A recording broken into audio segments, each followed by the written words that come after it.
नमस्कार। एक और टिप्पणी के साथ मैं अतुल चौरसिया। साल 2050 आ गया था। सल्तनते हिंदुस्तान के तमाम राजे महाराजे पीएम सीएम सब ब्रह्मलोक पहुंच चुके थे।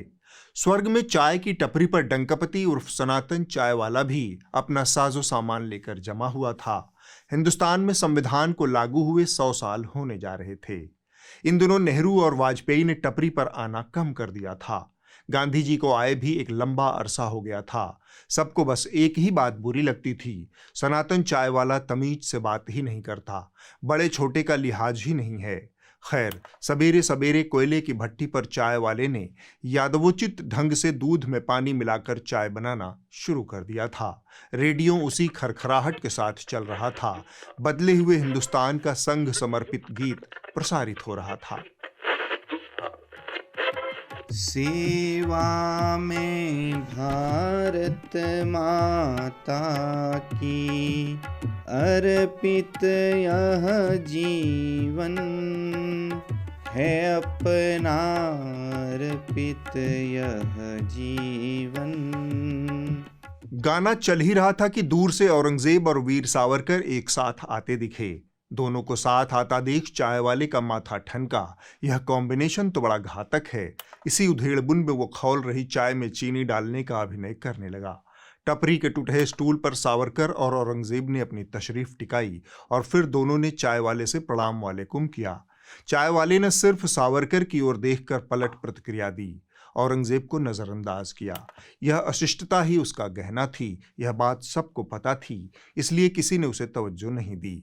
सावरकर ने ब्लैक कॉफी और औरंगजेब ने ईरानी सुलेमानी चाय की फरमाइश की। चाय वाला ऑर्डर पूरा करने में लग गया, तभी रेडियो पर एक खबर गूंजने लगी। दरिंदे, नमक हराम गद्दार और माँ बाप को, बेटों को, भाइयों को मार डालने वाले कमीने औरंगजेब के पिल्ले धर्मवीर संभाजी महाराज के जीवन पर बनी फिल्म का विरोध कर रहे हैं।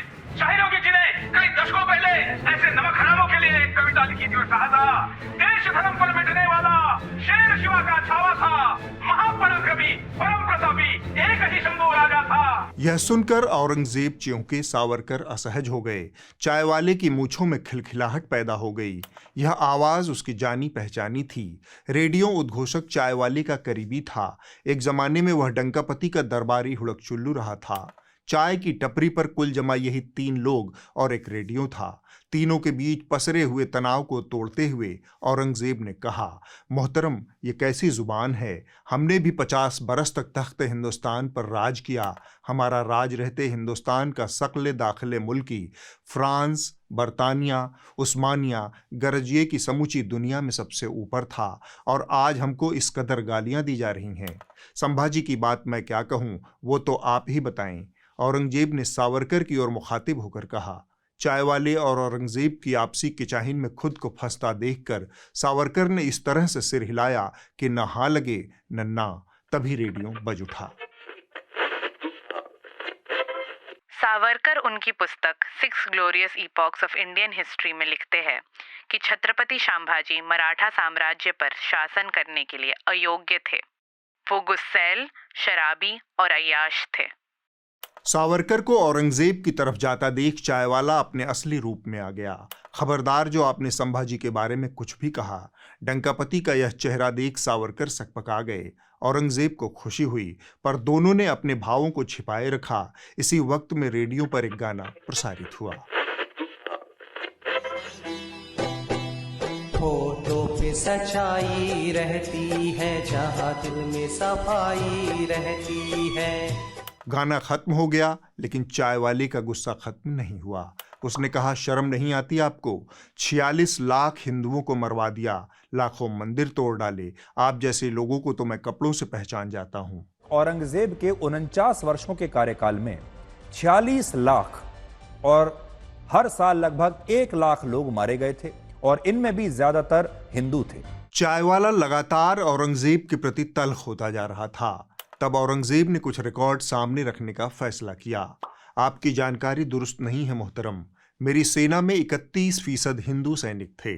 पूरे मुगलिया दौर में कभी इतने बड़े पैमाने पर हिंदू शासन का हिस्सा नहीं बने थे। मेरे आधे सेनापति और दरबारी भी हिंदू थे। आपने कितने साल हिंदुस्तान पर राज किया?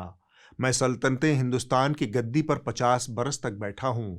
यह सुनकर चाय वाले का कॉन्फिडेंस हिल गया, लेकिन उसने इसे जाहिर नहीं किया। इतना टूटा हूँ कि छूने से बिखर जाऊंगा। औरंगजेब की बात जारी थी। राज कैसे किया जाता है आपको पता नहीं? नहीं पता हो तो आडवाणी जी से पूछ लीजिए। क्या मेरे राज में कभी हिंदुओं के सामूहिक धर्म परिवर्तन की मुहिम चलाई गई? नहीं। मैंने कभी कौम की बुनियाद पर रियाया का कत्लेआम किया? नहीं। आप खून की बात करते हैं। दुनिया के किस साम्राज्य के दामन पर खून के छींटे नहीं हैं? खुद आप अपनी बात कर लें। बहस एक कड़वाहट भरे मोड़ पर पहुंच गई थी। तभी लपककर सावरकर ने रेडियो का स्टेशन बदल दिया। अगला गाना बजने लगा, दरोगा जी चोरी हो गई। मेरी चोरी हो गई, मेरी चोरी हो गई, दरोगा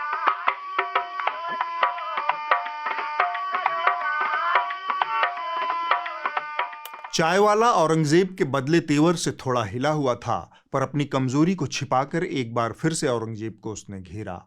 तुमने हिंदुओं पर जजिया लगाया, हमारे मंदिरों को तोड़ा, किस मुंह से बात कर रहे हो? औरंगजेब ने फिर उसी रौ में बोलना शुरू किया। हाँ, मैंने गैर मुसलमानों पर जजिया लगाया, लेकिन मैंने मुसलमानों पर हज टैक्स भी लगाया। मैंने हिंदुस्तान की सीमा को वहां तक फैलाया जहां कभी दिल्ली पहुंची ही नहीं थी। इतने विशाल साम्राज्य को चलाने के लिए धन कहां से आता है? अच्छा, आप ये बताइए, आप आटा, चावल, गेहूं, दूध, दही और लस्सी पर जीएसटी टैक्स क्यों वसूल रहे थे? मैंने पहले आदमी दूध पर जीएसटी दे, फिर उससे बनी दही पर जीएसटी दे, और फिर उससे बनी लस्सी पर भी टैक्स दे। यह कौन सा तर्क है राज करने का? और जो लोग दे रहे हैं उनमें 80% हिंदुओं के अलावा और कौन है? मैं इतना लहसुन प्याज नहीं खाती हूँ जी, सो डोंट वरी। चाय वाले ने औरंगजेब को बीच में ही रोकते हुए कहा, मंदिर क्यों तोड़े? औरंगजेब ने झेंपते हुए कहा, हाँ, मेरे से भी गलतियां हुई हैं। मैं दीन पर कायम रहने की कोशिश कर रहा था। मुझे लगा कि दीन को पक्का करने के लिए ऐसा करना जरूरी था। पर इस बात को आपने झूठ के साथ क्यों फैलाया कि मैंने हजारों लाखों मंदिर तोड़े? मैंने सैकड़ों मंदिरों को शाही ग्रांट भी दिया है, उनके सुधार और जीर्णोद्धार का काम भी किया। कुछ मंदिर जरूर टूटे, उसका मुझे अफसोस है। दोनों की बात चल ही रही थी कि भटकते हुए बापू अपनी बकरी के साथ टपरी पर आ पहुंचे।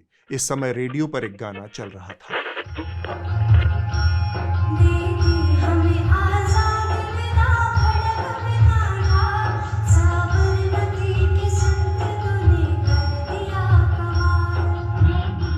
बापू को देखते ही तीनों अरदब में आ गए। बापू को दोनों के बीच जारी बहस का कुछ कुछ अंदाजा हो गया था। उन्होंने दोनों की आखिरी वाली बात सुन ली थी।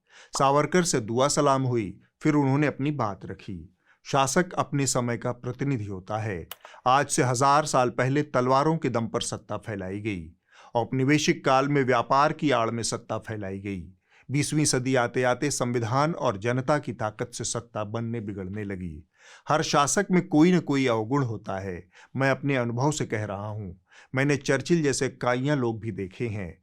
मूल बात यह है कि उस अवगुण या उस गड़बड़ी को 1500 साल बाद बदला नहीं जा सकता, उससे सीख ली जा सकती है। वरना अतीत की गलतियां सुधारने निकलोगे तो खुदाई करने में पूरी धरती समतल हो जाएगी और मानव सभ्यता फिर से पाषाण काल में पहुंच जाएगी। इसी मौके पर रेडियो पर एक गाना बजने लगा। तूने जो कमाया है दूसरा ही खाएगा, खाली हाथ आया है और खाली हाथ जाएगा। स्वर्ग में चाय की टपरी से बस इतना ही। अब हम आगे बढ़ते हैं। विद्वान कहते हैं शब्दों के अर्थ बहुत गहरे होते हैं, इसलिए शब्दों को बहुत तोल मोल कर खर्च करना चाहिए। अति सर्वत्र वर्जयेत, यानी किसी भी चीज की अति बहुत बुरी होती है। लेकिन इन महाशय को देख लीजिए, इन्हें सरकार हमारे और आपके टैक्स से हर महीने वेतन और भत्ता देती है, लेकिन जिस काम के लिए देती है वह काम छोड़कर ये बाकी सारे काम दिन भर टेलीविजन के स्टूडियो में करते नजर आ जाएंगे। पहचान इनकी बतौर विज्ञान शोधक की है, लेकिन मन इनका इतिहास, भूगोल, औरंगजेब और मुसलमानों में रमता है। हाथ आजमाने में क्या बुराई है, करते रहो, लेकिन इनको न तो शब्दों की गहराई का अंदाजा है और न ही तथ्यों की कोई परवाह, बस ठेले जाओ। Anyone celebrating or eulogizing Aurangzeb should also be prosecuted, because then that person is denying the Holocaust of 4.6 million Hindus. Because then that person is denying the Holocaust of 4.6 million Hindus. इस दावे से जुड़े तथ्य पर मैं बाद में आऊंगा। पहले ये समझिए कि एक होता है झगड़ा, इसके ऊपर आता है वायलेंस, फिर आता है राइट, इसके ऊपर होता है पोग्राम या फिर जीनोसाइड, और इन सब के ऊपर आता है होलोकॉस्ट। होलोकॉस्ट यानी मानवता का विनाश करने वाला अपराध। लेकिन ये महोदय जिस सहजता से होलोकॉस्ट चिल्ला रहे हैं, वो इनकी लीचड़ सोच का मुजाहिरा भी है और साथ में इनकी घटिया ज्ञान का प्रदर्शन भी। इनकी लिचड़ई का लाभ उठाइए। भाई मैं आ रहा हूँ। भाई You can disagree on it. But भाई that's the idea. पहले तो इससे ज्यादा टाइम तो मेरी बीवी मुझे देती है बोलने के लिए, पता नहीं क्या हो गया। कांड में सबसे आगे थे, रुक जाइए। क्यों खाते हैं पैसा? Start interrupting each other, then it becomes like a difficult debate. Rahul Gandhi?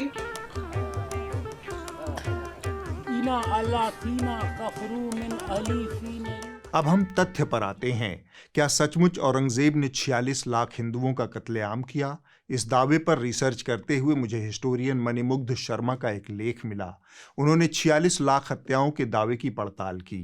कैसे यह आंकड़ा हवा में पैदा किया गया, वह जानना दिलचस्प है। 2011 में न्यूयॉर्क टाइम्स ने एक ग्राफिक प्रकाशित किया। यह ग्राफिक 2011 में मैथ्यू व्हाइट द्वारा लिखी गई एक किताब the great big book of horrible things में किए गए दावों के ऊपर आधारित था। लगे हाथ ये भी जान लीजिए कि व्हाइट न तो इतिहासकार हैं न ही स्टैटिस्टिशियन।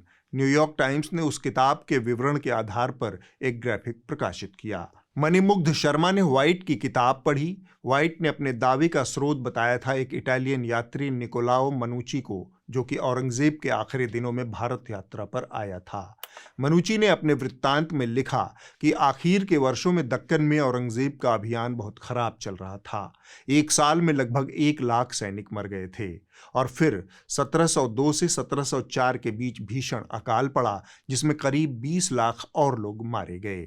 व्हाइट ने इस विवरण को आधार बनाया। औरंगजेब 26 साल तक दक्कन के अभियान पर था। व्हाइट ने 1 लाख से 26 साल का गुणा कर लिया, ये हुआ 26 लाख। इसके बाद 20 लाख लोग जो अकाल की भेंट चढ़े थे, दोनों को मिलाकर व्हाइट ने एक काल्पनिक आंकड़ा दिया 46 लाख। इतने सतही और बेतुके आंकड़े को व्हाइट ने अपनी किताब में शामिल किया। एक प्रशिक्षित इतिहासकार इस तरह के आंकड़ों को लेकर सावधानी बरतता है, लेकिन जाहिर है व्हाइट इतिहासकार नहीं थे। मनुची ने अपने विवरण में कहीं भी यह नहीं कहा था कि 26 वर्षों के दौरान हर साल 1 लाख सैनिक मरे। साथ ही वो यह भी नहीं कहते कि मारे गए सारे सैनिक हिंदू थे, न ही अकाल में मारे गए सारे लोग हिंदू थे। और इससे भी अहम बात यह कि यह सब औरंगजेब के आदेश पर नहीं हो रहा था। इस बेसिर पैर के दावे को एक और तरीके से परखें तो 26 सालों के दौरान 26 लाख सैनिकों की मौत, यह आंकड़ा अपने आप में अविश्वसनीय है, क्योंकि 300 साल के मुगलिया दौर में कभी भी मुगल सेना का आकार 7 लाख से ऊपर नहीं गया।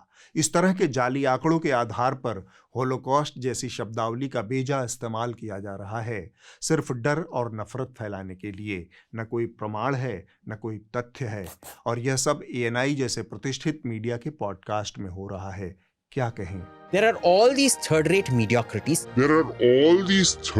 mediocrities. हमारे खबरची ने खबर दी है कि सुधीर चौधरी उर्फ तिहाड़ शिरोमणि अब आज तक से नमस्कार करके दूरदर्शन न्यूज में प्रणाम करने जा रहे हैं।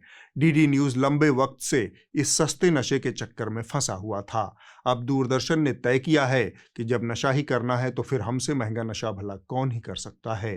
तब DD न्यूज वालों ने नफरत, सांप्रदायिकता और चापलूसी मामलों के सबसे बड़े ब्रांड एम्बेसडर पर दांव लगाया। DD न्यूज के दर्शकों के लिए बताते चलें कि पहले वो इस सस्ते नशे की चपेट में थे। औरंगजेब से प्यार, प्रभु राम नहीं स्वीकार। तुष्टिकरण खटाखट, हलाल सर्टिफाइड बजट, वोट जिहाद बनाम वोट का धर्म युद्ध, देश में हिंदू घटे मुस्लिम बढ़े। इसके बाद DD न्यूज के मैनेजरों को मिला एक तड़कता भड़कता नफरत से भरपूर जिहाद मामलों में छंटा हुआ तिहाड़ से ताज़ा रिटर्न सुधीर चौधरी। इसके बाद तो डीडी न्यूज़ वालों की जिंदगी ही बदल गई। उत्तराखंड में बदल रही डेमोग्राफी। देश की आबादी में हिंदुओं की हिस्सेदारी घटी। लव जिहाद के खिलाफ कानून अब और सख्त। मुस्लिम तुष्टीकरण का कांग्रेस मॉडल। भारत में औरंगजेब के फैन क्लब में कौन कौन शामिल। लंबे समय से कोशिश चल रही थी कि डीडी न्यूज़ को भी उसी बाड़े में पहुंचाया जाए जहां आज देश के तमाम खबरिया चैनल लोड़ रहे हैं। मिले कीच से कीच, बहुत हुआ राष्ट्रीय प्रसारणकर्ता के नाम पर ओढ़ा हुआ लबादा, अब इसे उतार फेंकना ही होगा। पर इस आदमी पर तरस खाइए, बीते कुछ सालों से यह जी तोड़ कोशिश कर रहा था, लेकिन मोटा पैकेज मिला सुधीर चौधरी को। पत्रकारों पर हमले बंद करो, बंद करो, बंद करो, पत्रकारों पर हमले बंद करो, बंद करो, बंद करो। अब हम भारत के मीडिया में घटी एक अविश्वसनीय घटना पर बात करेंगे। देश के 3 प्रतिष्ठित मीडिया संस्थान डेक्कन हेरल्ड, द टेलीग्राफ और द ट्रिब्यून ने अंबानी जी के पिकनिक स्पॉट वनतारा के ऊपर की गई स्टोरी को डिलीट कर दिया। लेख के लिंक पर क्लिक करने पर आपको एरर 404 या फिर पेज नॉट फाउंड का संदेश मिलता है। एक अन्य प्रतिष्ठित मीडिया संस्थान फाइनेंशियल एक्सप्रेस का मामला और दिलचस्प है। इन्होंने वनतारा से संबंधित एक रिपोर्ट प्रकाशित की थी जिसका शीर्षक था दक्षिण अफ्रीकी संगठन ने दक्षिण अफ्रीका से अंबानी के वनतारा में जंगली जानवर पहुंचाने पर चिंता जताई। लेकिन अब इस लेख के लिंक पर क्लिक करने पर एकदम अलग स्टोरी खुलती है। वनतारा जंतु कल्याण का बेहतरीन मॉडल, 10 बातें जो इसे विशिष्ट बनाती हैं। यानी URL वही, कहानी नई। अब हम आपको एक और चीज दिखाते हैं। पिछले हफ्ते न्यूज लॉन्ड्री ने भी इसी टिप्पणी शो में वनतारा पर बात की थी। उस स्टोरी को आप आज भी यहां पर देख सकते हैं।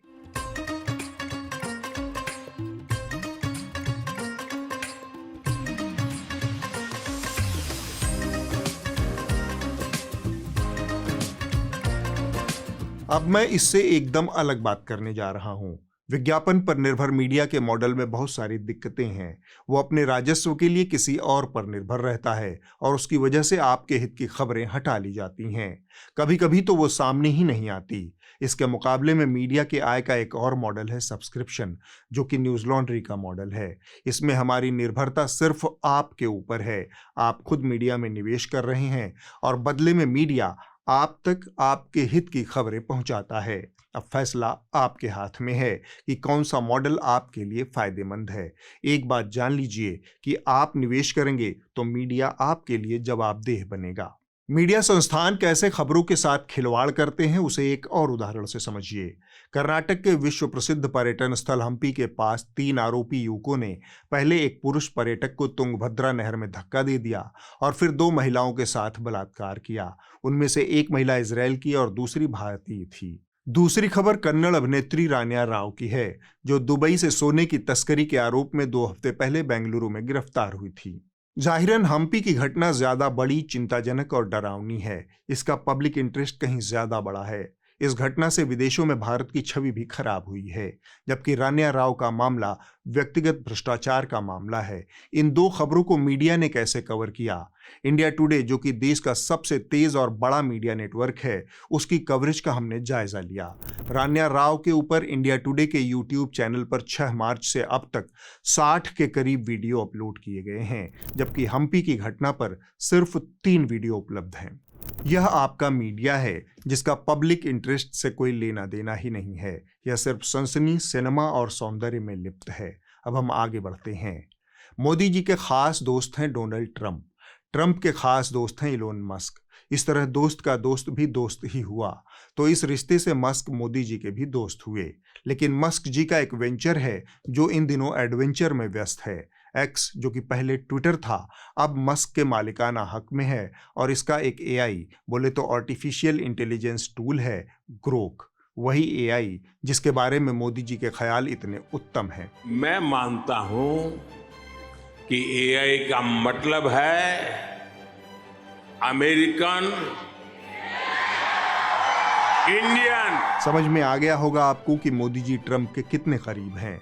पर विडंबना देखिए कि उसी ट्रंप के दोस्त मस्क ने मोदी जी की सरकार की भद्द पीट रखी है। किसी ने ग्रोक से पूछा, भारत के सर्वश्रेष्ठ प्रधानमंत्री कौन हुए? मरगिले ने सर उठाया और मनमोहन सिंह का नाम लहरा दिया। नमस्ते। शोध के अनुसार मनमोहन सिंह को भारत के सबसे सफल प्रधानमंत्री माना जा सकता है, खासकर उनकी आर्थिक उपलब्धियों के कारण। 2004 से 2014 के कार्यकाल में औसत जीडीपी वृद्धि दर 7.02% रही, जो सबसे अधिक है, और प्रति व्यक्ति जीडीपी वृद्धि 6.17% थी। एक्स पर बीते सप्ताहांत ग्रोक ने गदर काट दिया। किसी ने पूछा, बीजेपी सरकार के भ्रष्टाचार के बारे में क्या राय है? सुनिए जवाब क्या दिया मस्क के बच्चे ने। बीजेपी का भ्रष्टाचार अक्सर मीडिया पर नियंत्रण और राजनीतिक प्रभाव के कारण सामने नहीं आ पाता है, जैसा कि यूपीए के वक्त होता था, जब विपक्ष और कोर्ट जवाबदेही सुनिश्चित करते थे, जैसा कि तिहाड़ जेल मामले में हुई गिरफ्तारियों में देखा गया। आर्थिक मामलों में भी मोदी की नीतियां धन्ना सेठों को लाभ पहुंचाती नजर आती है, चाहे फिर बात कोयला खदानों की नीलामी की हो या फिर हवाई अड्डों के सौदे की। कुछ भी हो, ये ग्रोक आदमी बढ़िया है। इसका घर अमेरिका में है, लेकिन इसे भारत में BND के बारे में पूरी जानकारी है। देखिए, भारत में BND पत्रकार शायद अमीश देवगन है, जो कि न्यूज़ 18 इंडिया के एंकर है। लोग उन्हें BND मतलब भड़वा और दलाल कहते हैं। इसी तरह आप इससे हमारे गोदी मीडिया की जानकारी भी ले सकते हैं। भारत के गोदी चैनल्स की लिस्ट में रिपब्लिक भारत, जी न्यूज, आज तक, ABP news, India TV, times now और सुदर्शन न्यूज शामिल हैं, जो सत्ताधारी पार्टी के एजेंडे को बिना सवाल उठाए चलाते हैं। सबसे दल्ले एंकरों में अर्नब गोस्वामी, रिपब्लिक भारत, और सुधीर चौधरी, आज तक, टॉप पर हैं, चिल्लाकर प्रोपेगेंडा फैलाने में माहिर। जिस धड़ल्ले से यह जानकारी दे रहा है, कहीं मोदी जी इसे भी टिकटॉक की तरह उठाकर भारत से बाहर न फेंक दें। आप यकीन नहीं करेंगे, अगर आपने कुंभ में हुई मौतों के बारे में पूछ लिया तो यह सीधे आपको खाकसार की संस्था न्यूज लॉन्ड्री के दरवाजे पर ला पटकेगा। महाकुंभ में भगदड़ से मरने वालों की संख्या को लेकर विवाद है। सरकारी आंकड़े 30 बताते हैं, लेकिन न्यूज लॉन्ड्री ने अस्पताल और पुलिस रिकॉर्ड के आधार पर 79 मौतें बताईं। भारत में इसके भविष्य को लेकर मुझे बड़ी चिंता है, क्योंकि इसने मोदी जी की मातृ संस्था RSS के बारे में इतना ज्यादा सच बोल दिया है कि सुनना मुश्किल है। शोध सुझाते हैं, संघी वो शब्द है जिसे आप ढूंढ रहे हैं। ये आमतौर पर RSS के समर्थकों के लिए इस्तेमाल किया जाता है, जिन्हें अक्सर स्वतंत्रता संग्राम का विरोध करने वालों के रूप में देखा जाता है, क्योंकि उन्होंने भारत छोड़ो जैसे आंदोलन में भाग नहीं लिया था। इतना सच किसी को नहीं पचता, खासकर तब जब हाल ही में मोदी जी ने RSS के साथ चल रहे लंबे शीत युद्ध को विराम देने की पहल की हो। अमेरिकन पॉडकास्टर लेक्स फ्रीडमैन के साथ 3 घंटे के मैराथन पॉडकास्ट में मोदी जी ने RSS की तरफ पूरी ताकत से शांति का सफेद झंडा लहराया है। 100 साल में राष्ट्रीय स्वयंसेवक संघ ने भारत के सारे चकाचौंध दुनिया से दूर रहते हुए एक साधक की तरह समर्पित भाव से, तो मेरा ही सौभाग्य रहा कि ऐसे पवित्र संगठन से मुझे संस्कार मिले जीवन के। जिस ताकत के साथ 2-2, 3-3 किलो का मक्खन का ढेला मोदी जी ने RSS की तरफ उछाला है, उससे साफ है कि अब RSS भी जल्द ही इस प्रस्ताव को स्वीकार करके लोकसभा चुनावों से पहले पैदा हुई कड़वाहट को खत्म करेगा। बीच में बस एक ही दिक्कत है, उत्तर प्रदेश। उसका क्या हल निकलेगा अभी तक साफ नहीं है। देव आपण झालो की नाही हे लोक ठरवतील, आपण मी देव झालो असं मानू नये। अब आप इस हफ्ते की रिपोर्ट देख लीजिए। जो कही जा रही थी बातें के अंदर में भी। इस हफ्ते की रिपोर्ट न्यूज पोर्टली नामक एक YouTube चैनल से है। पश्चिम बंगाल देश का दूसरा सबसे बड़ा आलू उत्पादक राज्य है। इस साल वहां आलू का उत्पादन 30% ज्यादा हुआ है, लेकिन किसान खुश नहीं है। वो नाराज है क्योंकि सरकार ने आलू का न्यूनतम समर्थन मूल्य 900 रुपए प्रति क्विंटल तय किया है। किसानों का कहना है कि यह उनकी उत्पादन लागत से बहुत कम है। ज्यादा फलन हो गया तो डर लगता है। लोन लेकर यहाँ पे कीटनाशक या चाषबास यहाँ पे काटता हूँ, तो चाषबास करने के बाद ना यहाँ पे आलू का जो फसल का दाम है तो वहाँ पे प्राइस ज़्यादा अच्छा नहीं है। यदि स्टोर पूरा भर जाएगा दरे तो आलू कहाँ पर जाएगा? सरकार के आलू बेचेंगे तो हमका लॉस होगा, कुछ नहीं पाता है हम लोग। अगले हफ्ते होगी एक और टिप्पणी। नमस्कार।